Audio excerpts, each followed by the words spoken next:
9월 20일 살아계신 하나님의 말씀 이사야 62장 6절부터 12절 말씀으로 겨울로 가는 길목에 서면이라는 제의 말씀드립니다. 어느덧 가을 아니겠습니까?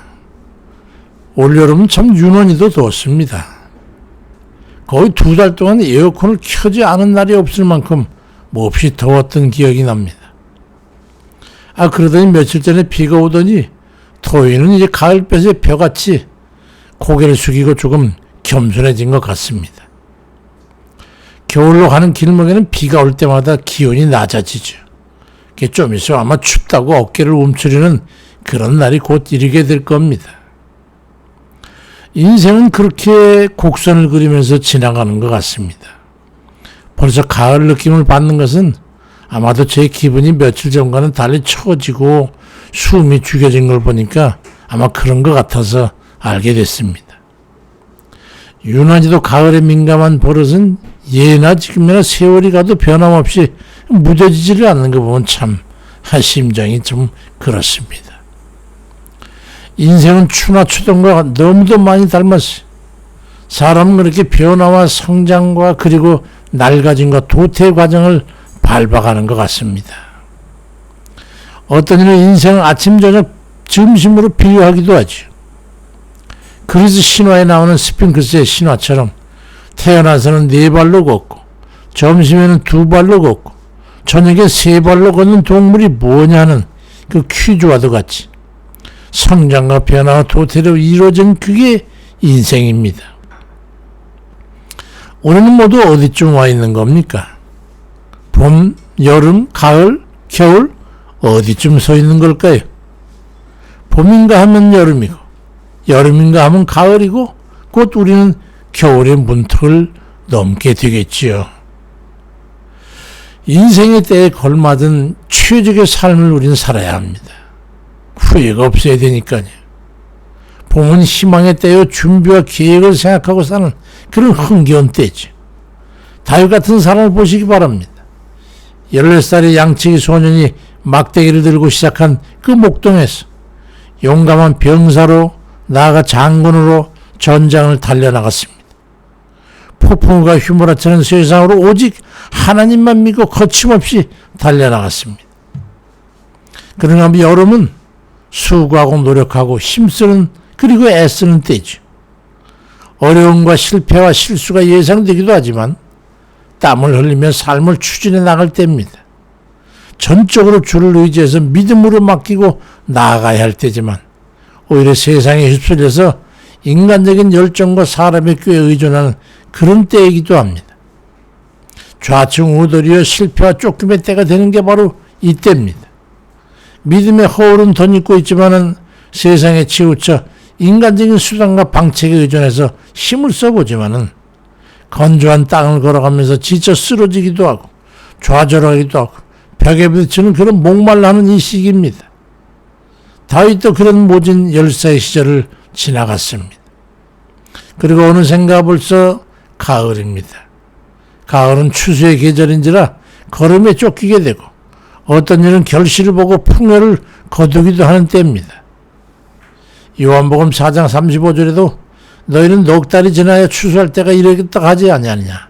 그렇지만 나는 너에게 이르노니 너희 눈을 들어 밭을 보라. 휘어져 추수하게 되었더라고 말씀합니다. 우린 열심히 살아가고 있는 것 같지만은 어느덧 벌써 가을입니다. 아직 시간과 기회는 있다고 생각하는 그런 희망일지 모르지만 이미 추수의 때가 되어 있는 그 무상한 시간의 흐름에 조급해하면서 허탈에 이르기는 그런 때이기도 하죠. 그러고 나면은 겨울입니다. 겨울은 안정과 평안과 마침을 준비하는 때입니다. 그렇지만 과연 뜻대로 소망하는 바를 이루고 만족해하는 그런 이들은 많지 않습니다. 다윗 같은 이도 밧세바와 간음죄를 짓고 아들의 반란으로 인해서 어려움을 겪었습니다. 에레미야 8장 20절에도 보니까 추수할 때가 지나고 여름이 다 했으나 우리는 구원을 얻지 못한다 하는도다라고 말씀합니다. 그 한탄이 우리의 한탄이 돼서는 안 됩니다. 우리가 죽게 소망을 두고 겨울까지 우리는 잘 견뎌야 합니다. 겨울이 끝날 때까지 우리의 삶을 잘 추스려야 합니다. 믿음에 있어서 발전과 변화를 기하지 못하고 끝까지 잘 달리지 못하면 꼬린 지점을 통과하지 못할 수도 있기 때문입니다. 그래서 인생은 고난이 우리에게 유익인 것 같습니다. 우리의 삶과 신앙 역정을 통해서 우리 주님 앞에 영접받을 수도 있고 거절당할 수도 있음을 우리는 알아야 합니다.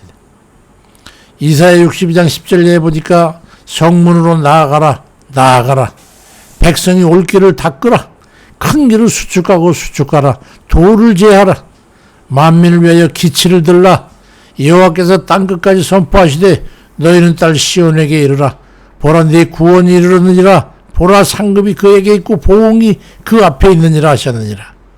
사람들이 너를 일컬어 거룩한 백성이라 여호와께서 구속하신 자라 하겠고 또 너를 일컬어 찾는 바 된 자여 버림받지 아니하는 성읍이라 하리라고 말씀합니다. 우리가 그리 되어야 되지 않겠습니까? 그날의 승리의 나팔 소리를 들어야 되는데 그에 이르지 못하고 좌고우면한 그런 지난 세월을 후회하거나 안타까워하게 되면 실패한 인생으로 끝나고 마는 경우가 적지 않은 겁니다. 믿음의 성패는 삶의 결과만 적용되는 게 아니에요. 전생에 걸친 주기에 점진적인 발전과 변화를 기해야 온전한 것이 됩니다. 그래서 봄, 여름, 가을을 지나면서 연단도 받고 실패도 겪으며 그리고 주께 순종하는 그런 법도 배워서 이제 말년 겨울에 이르러 주님의 뜻대로 살아가는 그런 안온한 삶으로 가는 길을 우린 배워 익혀야 합니다.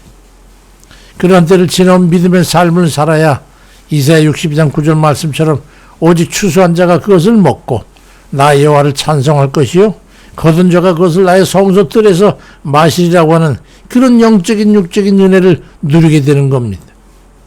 다윗과 같은 이가 말년까지 이런 업적과 삶의 열매인 성공적 인생 역정이 어영부영 거저 주은 것이라고 여기면 큰 오산입니다. 극한의 상황을 오가면서 전적으로 주를 의지해서 목숨 걸고 주께 맡기고 살아낸 그 삶의 결과물이라는 것을 우리는 알아야 합니다. 우리는 봄의 때이든 여름의 때이든 가을의 때를 살고 있다고 할지라도 우리는 모두 겨울의 길목에 곧 서는 날이 옵니다. 은혜로운 인생 여정을 마칠 때까지 항상 그리고 방심하지 말고 점진적인 변화와 성장을 거듭거듭 해나감으로 해서 거룩한 백성으로 상급과 보응을 더한 구원의 영접을 우리 주님께 받을 수 있는 그런 모든 이들 되시기를 주의 이름으로 축원드립니다. 감사하신 아버지, 이날까지 오게 하신 걸 감사합니다.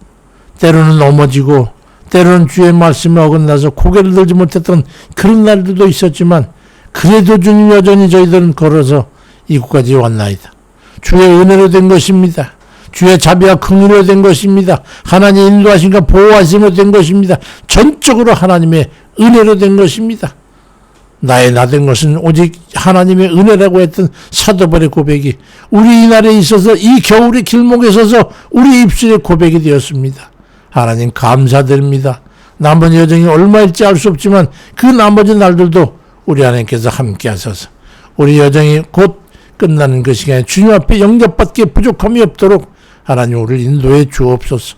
사랑 많으신 주님 자비와 긍휼을 베풀어 주셔서 병든 이들을 기억하시고 육신이 아파서 아버지 하나님 호통을 호소하는 사랑 권속들을 기억해 주옵소서. 그들은 기도할 때요 주님을 만날 때요 간절히 주께 붙어 있어야 할 때임을 깨닫고 더 가까이 나가 기도할 수 있는 아버지 믿음을 허락해 주시고 어려움과 난간에 빠져서 어찌할 바를 알지 못하고 갈 바를 알지 못하는 혼돈 가운데 있는 이들 사랑하는 이들 기억해 주셔서 저들도 열심히 주께 구하고 오직 주만 바라고 사람의 끼와 힘을 얻지 않는 것을 깨닫고 주께 의지하고 맡기고 살아가는 그 삶을 아버지 축복하시고 인도해 주옵소서.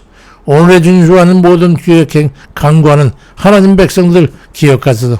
저희들 선하고 평탄한 길을 아버지 인도해 주시고 이 좋은 가을의 철을 맞이할 수 있도록 하나님 도와주시고 능력의 장중에 모두를 붙잡아 주옵소서.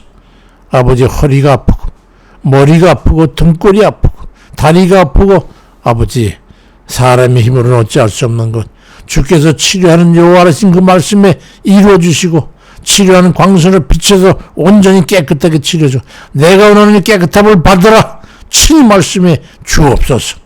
기대를 주께 잃지 않고 예수 그리스도의 이름으로 기도드립니다. 아멘입니다.